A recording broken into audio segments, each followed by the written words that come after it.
over in Dublin? That's correct. How are you doing? I'm good. How are you? How was your weekend? Good.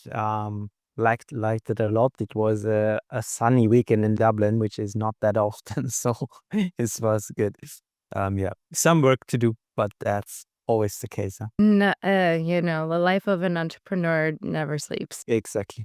Yeah, tell me a little bit about you. What made you decide to start Youth? So I think the decision to start youth comes really from my background.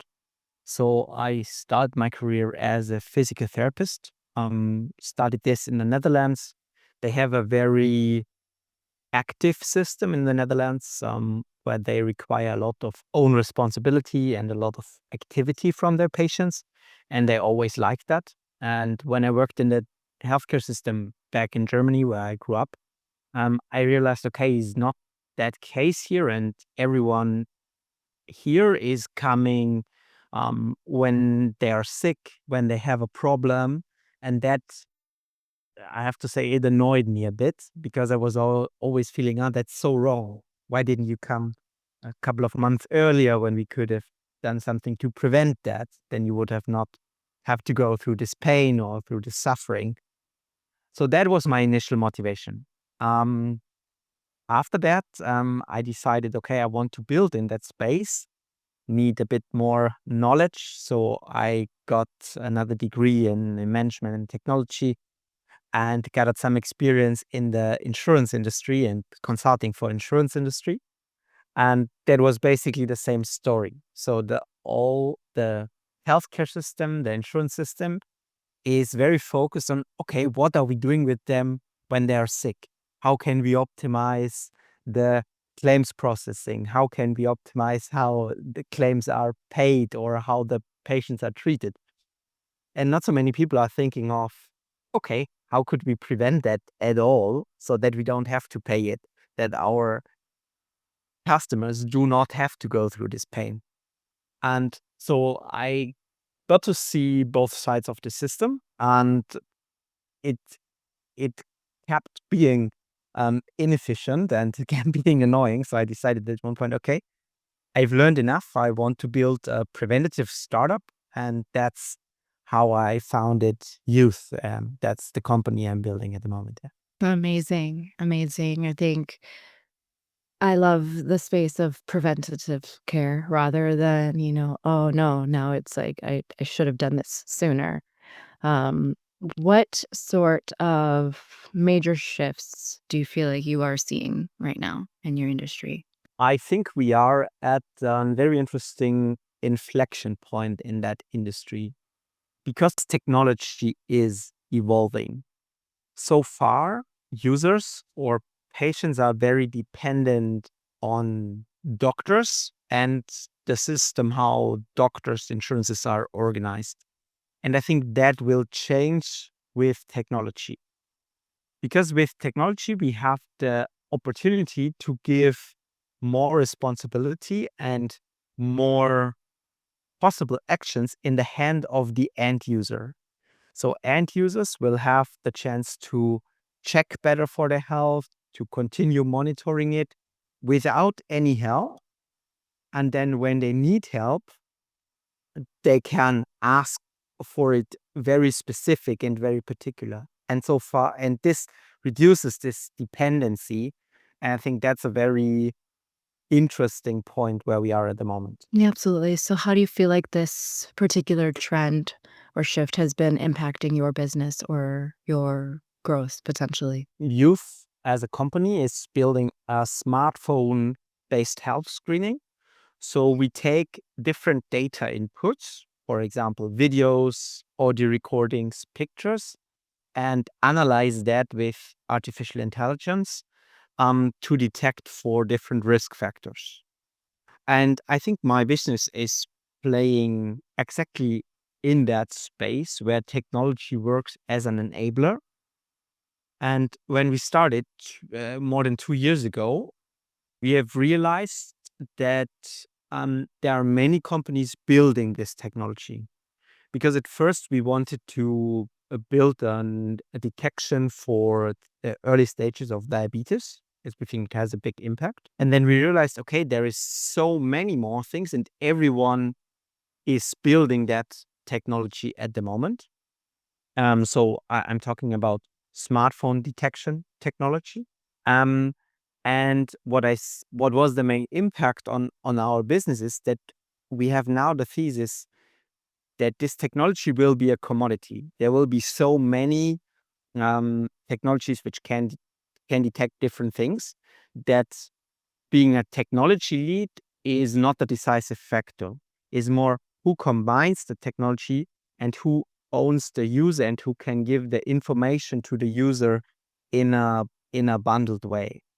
And so that's also how we develop from let's look into one technology to look into all technologies, and let's bundle that into one place and make more an ecosystem play than a single technology provider. It's so true. Yeah, that's like, yeah, having it all in one place is, I think, everything that we could want, essentially, not have everything all over the place. Especially in prevention. I think when you are, for example, monitoring one very specific disease, I don't know, you have a skin disease and need to monitor, then it's totally fine if it's very single focused and very specific. But prevention usually works in a very holistic way, because you do not benefit from knowing that your heart is good when the next day you have a problem with your lungs.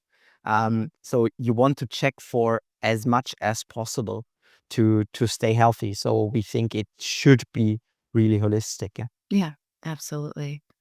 And I like that it's a holistic approach. You take into the whole person, right? Yes.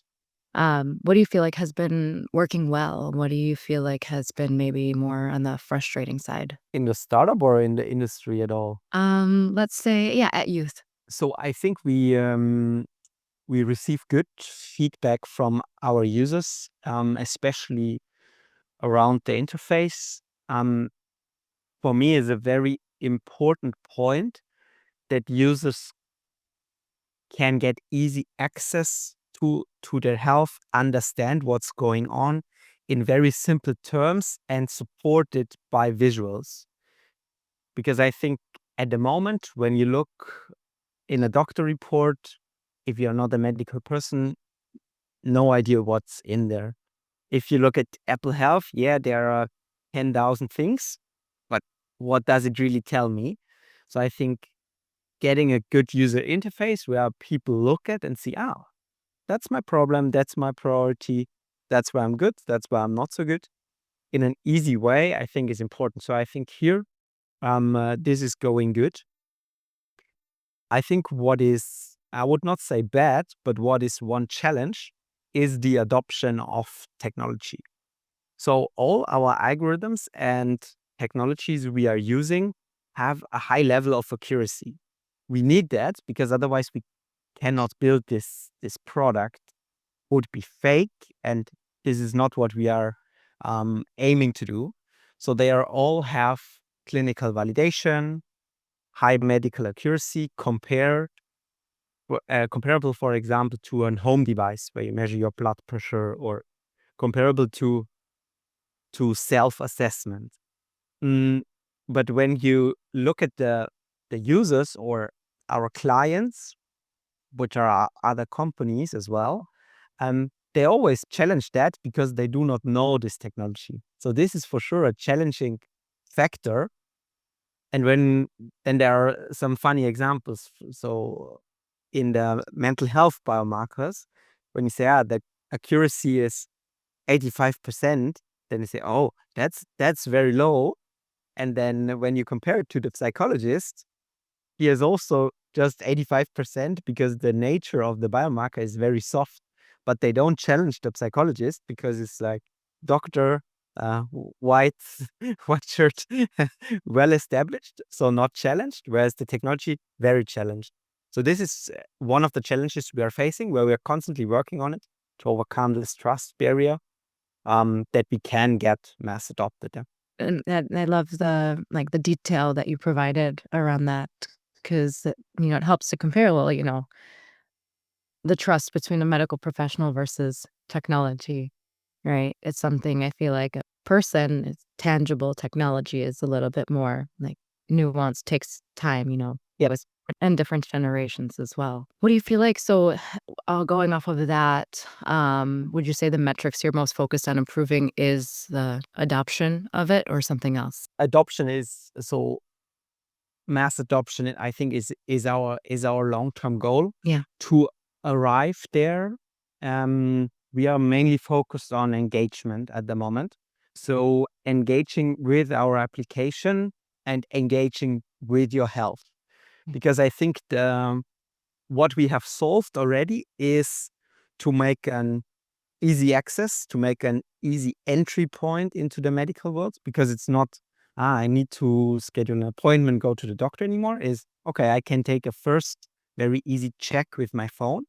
That's solved, but um, to keep the user engaged requires more things. So I think the UI is one thing I mentioned already, that they can understand what is actually happening.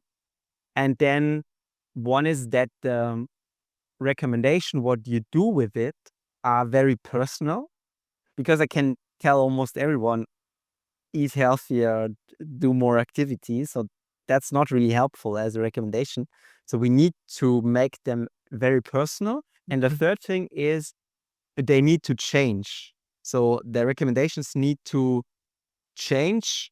Yes, when the biomarker changes, but also when in general they need to change. Because when I tell you every week, please go for a 30-minute swim, please go for 30 minutes swim, you get bored and you do not adopt behavioral change. And I think when those three things are achieved, we will see a long-term engagement, because that is what we want to really achieve proper prevention and really impact on long-term health. Absolutely. I think and being able to, I think, probably track those changes, I'm sure your app, does, and it's like, "Okay, here's how much you've improved by implementing this." Yes, it's one important part that, since you can check quite easily, we very regular check. So our users at the moment check like once in a week or every second week. Um, and then you can track the progress, and that's obviously motivating. Yeah, definitely. You want to always be improving, right? And it's nice to see those types of improvements when you kind of can, see those little micro changes every day, every week. Um, where do you hope to be in the next 6 months, a year from now? We are launching now with our first insurance client, and I think I mentioned at the beginning that insurance and healthcare system are focused differently at the moment, um, and I hope that we can change the way they think about health by delivering good results to them. So we are launching this now, and I hope in the next 6 months we can really um, tell them, hey, this is how your engagement went up. This is how your participation in the preventative programs went up. And this is how many claims costs you already saved. If we can get those numbers in the next 6 months, I think this would be really, really good. In the next 12 months, I even see many more things on the product side. So we talked about holisticness already. So I think even more checkups will come into a smartphone, or the possibility to check with a smartphone is one thing. And then I'm really looking forward to a chat function. So basically we have all those biomarkers and we have them longitudinal, so along every week, every month. And we have your personal information, how you progress. And we will build a chat on top of that information. So you can interact basically with your health and can ask it very simple questions, what specific things mean for you personally, or um, how you can interpret this. So I think the technology of LLMs gives us here a major step up how we can interact with our own biomarkers and our own health. And I'm hoping that we can deliver a very cool experience here. because I think when products are cool, then people use it, and that's where we want to go. Yeah, I agree. Do you feel like your company has a competitive advantage to what maybe some other similar companies are doing? Yes, I think it does. So one thing is the holistic approach. So what we see is a lot of technology building companies which are single focused, one technology, one health area. I think not so many are in the way of integrating everything and being on this holistic side. I think that's one. The other one is data. So you cannot buy an holistic data set. So there is no such thing as a data set existing of voice and videos and photos and medical records of one person. That means you need to collect it. And since we've started this from the beginning, we are there a bit ahead. I think that's the other competitive advantage. I think third is we are focusing very much on owning the user. So we are um, building this very understandable interface. And I think the company who will win this market is the one which owns the user. And that's why we are focused so much on that. Having biomarkers at one moment will be a commodity, but how you transfer this value, this knowledge to the user is actually the difficult thing. Sure. Yeah, it's very interesting. What do you think is the difficult piece about it? I think there are much there are multiple difficult things. Otherwise, it would have been done already. Um, I think integration with the current healthcare system is challenging because they challenge technology, because they are slow, because they have their own beliefs, and to come into that and get that rolling um, is one challenge. And then I think the other is, of course, speed. I think we need to be fast to build that because also others can transition in that area, right? So that's another one. And the one I mentioned before with the trust in technology is for sure one blocker for the medical adoption, for the mass adoption. And yeah, so do you think that's either when it pertains to youth or just in general with the world we live in today, what do you think is the if you could solve one major challenge, what would it be? If I would solve one major challenge, then I would solve that people believe in the accuracy of this technology. So it took them some years to believe that the Apple Watch heart rate is accurate. Now they are at the stage where the Whoop has a blood pressure, and most of them believe in it. And I would love to see this rate much faster, that they believe in so many more things, that they are accurate enough that it can help them. So because we are always trading accessibility versus accuracy. Yes, it might be that 12-channel ECG it delivers a heart rate which is even more precise, but you need to go to a doctor and need to do this measurement. Whereas with the Apple Watch or with our application, you do it from home, and the accuracy is maybe 2-3% less. Okay, but this gives you already a very good information if something is off, that you should that you can act on that, and can act so much faster. And this faster time in medicine is very often very valuable. So because the earlier you detect it, the better you can treat it, the cheaper you can treat it. And I think we need to unlock this value. It's amazing.